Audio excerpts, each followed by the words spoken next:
guys! Welcome back to my vlog. So, nag-grow na yung ating garden guys. Nag-una na tayo ng ating garden. Hey guys, yung kamote ko guys. So, malawak yung ating lupain. So, yan.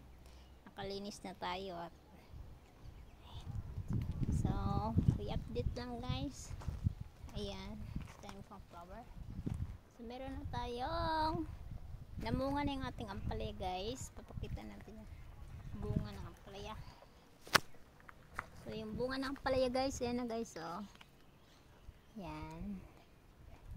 So namunga na siya guys. Yan, namunga na yung ating. Bibili lang tayo ng plastic para i-wrap sila. Para hindi makain ng mga insekto. Yung mga nilalang. Kung mga espiritu ang kakain nito, hindi tayo makakain nito guys. Ayan.